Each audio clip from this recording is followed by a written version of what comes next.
சீமான் இப்படியா சொன்னார். என்ன சொன்னார்னா, தெரிஞ்சிருக்கு, அரசியல்வாதி. அவர் சொல்லுகிறார், இயேசு இறந்து விட்டார். இயேசு கிறிஸ்தவர் அல்ல. இயேசு பிறப்பிலிருந்து இறப்பு வரை யூத. அவர் இறந்த பிறகு பல நூறாண்டுகளுக்கு பிறகு பால்னு ஒருத்தர் வந்து இயேசு எப்படி கொல்லப்பட்டாருங்கிற பரிதாபத்தை பரப்பி, இந்த பரிதாபமே மக்களிடத்திலே ஈர்ப்பை ஏற்படுத்தி மிகப்பெரிய மதமாக மாறுகிறது.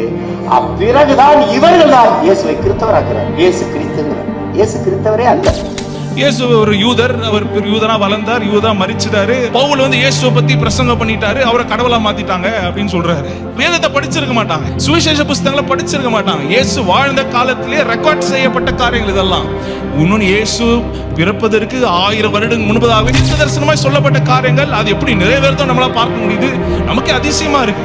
ஊழியத்தின் ஆரம்ப நாட்கள்லயே சொல்றாரு என்னன்னு, நான் வந்திருக்கிற நோக்கம் என்னன்னா, மரிக்க வந்திருக்கிறேன், பாடுகளை ஏற்றுக்கொள்ள வந்திருக்கிறேன், அது மாத்திரம் இல்ல, நான் உயிர் தருவேன் அப்படின்னு இயேசு தன் வாயால சொல்லுகிறார். என்ன நடக்கும்னு சொல்றாரு, யார் மறுதளிப்பாங்கன்னு சொல்றாரு. முழு உலகம் ஒரு பிரச்சனையில அடங்கி போயிருக்கு. அது என்ன பிரச்சனை? பாவம் என்கிற ஒரு பிரச்சனை. உலகத்தின் பாவத்தை சுமந்து தீர்க்கிற ஆட்டுக்குட்டியாக இந்த இயேசுவானவர் சிலுவையில் இருக்கிறாரு. இந்த உலகத்தினுடைய தீர்வா இந்த சிலுவை காணப்படுது. It is a solution to the problem of the whole world. அவருடைய மரிச்சாரு, அப்புறம் உயிர் தெழுந்த தேவனமாவும் இருக்கிறாரு. அவருடைய மரணமும் அவருடைய உயிர் தெழுதலும் is a solution to everything. ஆகையினால் தான் சிலுவைக்கு நம்ம முக்கியத்துவம் கொடுக்கிறோம்.